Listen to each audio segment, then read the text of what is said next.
जय हिंद दोस्तों। Global affairs में आप सभी का स्वागत है और मैं हूं साहिमान। प्राइम मिनिस्टर मोदी इस समय चाइना में हैं, आप सभी को पता है। एससीओ के समिट अटेंड करने के लिए वो वहां आए हुए हैं और इस न्यूज़ को और एससीओ समिट को लेकर वेस्टर्न मीडिया, यूएस का मीडिया अपने हिसाब से खबरें छाप रहा है और अपने हिसाब से इसे परसीव कर रहा है। इसके प्रोस कॉन्स, फ़ायदे नुकसान क्या हैं, इन सब के बारे में डिस्कशन यहाँ पर चल रहा है। Closely they are watching all these developments. इनका कहना है कि जैसे ही ट्रम्प के टैरिफ का खतरा बढ़ा, चाइना और भारत एक साथ आ गए, तो यूएस मीडिया इस हिसाब से इसको देखता है। और देखे भी क्यों नहीं, यूएस के प्रेसिडेंट डोनाल्ड ट्रंप, जिन्होंने इतना नुकसान पहुंचाया है यूएस इंडिया के इकोनॉमिक रिलेशंस को, तो वो अभी भी चाहेंगे कि इंडिया पर ट्रंप के द्वारा एक टैरिफ का प्रेशर लगातार बना रहे। साथ ही साथ अब यूएस से हटकर जो वेस्टर्न वर्ल्ड है, यानी कि यूरोपियन कंट्रीज़ है, वो भी भारत को पिनलाइज करें, वहाँ भी वो टैरिफ लगाएं ताकि भारत पर एक दबाव पड़े। सबसे बड़ी बात यह है कि भारत यूक्रेन को डीजल सप्लाई करता है। वही यूक्रेन जो इस समय रशिया से लड़ रहा है, बिगेस्ट डीजल सप्लायर है यूक्रेन का इंडिया। तो ऐसे में क्या यूरोप इस बारे में सोच सकता है कि कोई टैरिफ इम्पोज कर दे, या यूक्रेन खुद अकेले सोच सकता है कोई टैरिफ इम्पोज करने के बारे में? ये तो आने वाला समय बताएगा। लेकिन एससीओ समिट में काफ़ी कुछ ऐसा डेवलपमेंट हुआ जो वाकई जाने लायक है, समझने लायक है। वो क्या, आइए देखते हैं। सबसे बड़ी बात तो ये कि शी जिनपिंग ने कहा कि चाइना और इंडिया को क्लोजली आना चाहिए for the welfare of humanity. जन कल्याण के लिए भारत और चीन का एक साथ आना बहुत ज़्यादा ज़रूरी है, बहुत ज़रूरी हो चुका है। पीएम मोदी ने भी इसे आउटलाइन किया। उन्होंने कहा कि आज विश्व की जनसंख्या लगभग 8 to 9 बिलियन है और ऐसे में भारत और चीन की जनसंख्या को मिला दिया जाए तो लगभग 3 बिलियन जनसंख्या हो जाती है। तो ऐसे में 1/3 मानवता, 1/3 ह्यूमैनिटी यहाँ पर रहती है। तो इसके कल्याण के लिए भारत और चीन का एक होना बहुत ज़रूरी है। डिस्कशन किया गया, बॉर्डर इश्यूज़ को लेकर चर्चाएं की गई।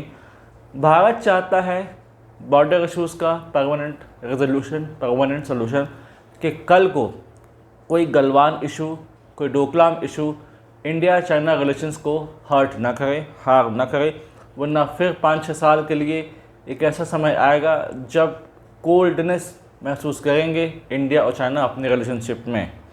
तो एक परमानेंट यहाँ पर सोल्यूशन चाहता है ताकि एलएसी के बजाय, लाइन ऑफ एक्चुअल कंट्रोल के बजाय, परमानेंट इंटरनेशनल बॉर्डर हो इंडिया चाइना के बीच, आपसी बातचीत हो, ट्रेड एंड कॉमर्स हो, दोनों देश नज़दीक आएँ और दूसरे सेक्टर्स में साथ में मिलकर इंगेज करें, कोऑपरेट करें। सबसे बड़ी बात ये कि जैसे ही पीएम मोदी चाइना पहुँचे तो उनकी बातचीत हुई विद शी जिनपिंग और लंबी हुई काफ़ी। तो जो जियोपॉलिटिक्स के एक्सपर्ट्स हैं, जो जर्नलिस्ट हैं, उनको लगता है कि दे आर इंगेजिंग डीपली और कुछ न कुछ ऐसे इशूज़ हैं जिस पर वो गहनता से चर्चा करना चाहते हैं, इसलिए मीटिंग हो रही है। एक एंगल चाइना का साथ साथ रशिया का भी है।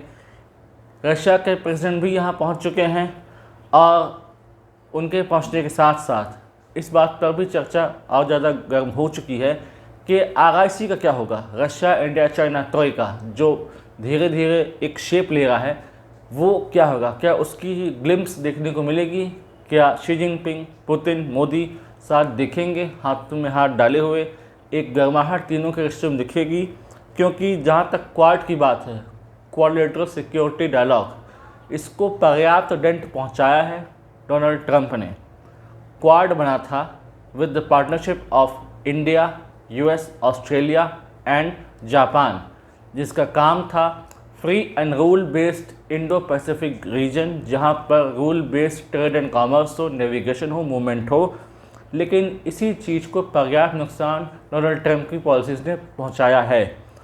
और यदि अभी भी जो कुछ गुंजाइश बनी हुई है इंडिया यूएस रिलेशनशिप के बेटर होने में, इसको अगर और नुकसान पहुंचाते हैं कल को डोनाल्ड ट्रंप, तो कोई बड़ी बात नहीं है, क्योंकि उनकी पॉलिसीज़ हमेशा इल कंसीव्ड रहती है, प्रॉपरली क्राफ्ट रहती नहीं है, दूरगामी होती नहीं है, क्विक डिसीजन लेते हैं, टैक्टिक्स होते हैं, फर्दर स्ट्रेटजी क्या होगी, कैसे इंडिया जैसे देश के साथ संबंध सुधारें, चौथी बड़ी इकोनॉमी के साथ संबंध और अच्छे करें, उनके मार्केट को टैप करें, अपना मार्केट उनके लिए खोलें, एक बेहतरीन रिलेशनशिप हो।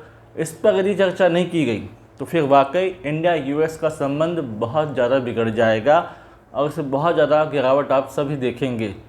इवन जो वहाँ के जियोपॉलिटिक्स के एक्सपर्ट्स हैं वो ये भी कह रहे हैं कि इंडिया को चाइना और रशिया के जो उसमें है जाल में नहीं आना चाहिए, जो ट्रैप है चाइना और रशिया के ट्रैप में इंडिया को नहीं आना चाहिए। इंडिया के पास और बहुत सारे रास्ते हैं और बहुत सारे ऑप्शंस हैं, उससे एक्सप्लोर करे इंडिया, दूसरी ग्रुपिंग में इंगेज करे बजाय चाइना और रशिया के साथ इंगेज करने में। वैसे भी यूएस के बहुत सारे ऑफिशियल्स चाइना और रशिया को लेकर हाईली क्रिटिसिज्म दिखा चुके हैं। उनका कहना है कि ये अथॉरिटेरियन रिजीम हैं, चाहे चाइना हो चाहे रशिया हो, ये सभी अथॉरिटेरियन रिजीम हैं, इसलिए भारत को इनसे इंगेज नहीं करना चाहिए, इनसे ट्रेड एंड कॉमर्स की चर्चा नहीं करनी चाहिए, बल्कि जितनी सारी डेमोक्रेसीज़ हैं बीट यूएस, ब्रिटेन, फ्रांस, इनके साथ मिले और एक नई ग्रुपिंग बनाएं। तो यहाँ पर बहुत सारी संभावनाएं होंगी। यहाँ पर यह भी हो सकता है कि आगाइशी तरीका एक स्टेप और आगे बढ़ जाए, जहाँ पर कुछ और देखने को मिले, कुछ नया जानने को मिले कि आगाइशी ग्रुपिंग क्या इस्टेब्लिश करती है, इसके बेसिक फंडामेंटल्स क्या होंगे, economy, trade and commerce, strategy etcetera. हाल ही में प्राइम मिनिस्टर मोदी ने जापान की यात्रा कंक्लूड की। वहाँ पर होस्ट ऑफ इशूज़ पर चर्चा हुई और बहुत सारे एग्रीमेंट साइन किए गए, जिसमें military cooperation, science technology cooperation, economy में चर्चाएं बहुत सारी की गई। लेकिन साथ ही साथ यहाँ पर अगर यूएस की बात करें तो यहाँ माहौल ठंडा रहा। अगर ट्रम्प ये चाहते हैं कि यूएस इंडिया का रिलेशन बैलेंस्ड रहे, पीसफुल रहे, एमिकेबल रहे, बेहतरीन रहे, तो उनको अपनी पॉलिसीज़ को रिवाइव करना होगा। टैरिफ का डर दिखाना, टैरिफ की धमकी देते रहना, बार बार ये कहना कि टैरिफ मैं बढ़ा दूंगा, टैरिफ मैं लगा दूंगा, ये लंबे समय तक यूएस को फ़ायदा नहीं पहुंचाने वाले, बल्कि इन लॉन्गर रन यूएस को आइसोलेट कर देंगे। रही बात यूरोप की, तो यूरोप में कुछ देश ऐसे हो सकते हैं जो ब्लाइंडली सपोर्ट करें यूएस को, लेकिन कुछ ऐसे वाइस कंट्रीज़ भी हैं जो पहले कैलकुलेट करेंगी कि उनका संबंध कैसा रहेगा इंडिया के साथ, क्योंकि उन्हें इंडिया का मार्केट चाहिए, उन्हें इंडिया के साथ ट्रेड एंड कॉमर्स करना है, अपनी कंडीशन सुधारना है। अभी हाल ही में ब्रिटेन के साथ हमारा FTA कंक्लूड हुआ, दूसरे और देश हैं जिनके साथ FTA हमारा पेंडिंग है, इवन EU के साथ खुद हमारा FTA पेंडिंग है, उसे कंक्लूड करना है। तो ये सारे देश सोच समझ कर ही निर्णय लेंगे, ब्लाइंडली फॉलो नहीं करेंगे ट्रम्प को, क्योंकि उनको पता है कि एक देश को अगर ब्लाइंडली फॉलो किया हमेशा तो नुकसान देखने को मिलेगा, और इसका नुकसान बहुत ज़्यादा घातक हो सकता है यूरोप के लिए।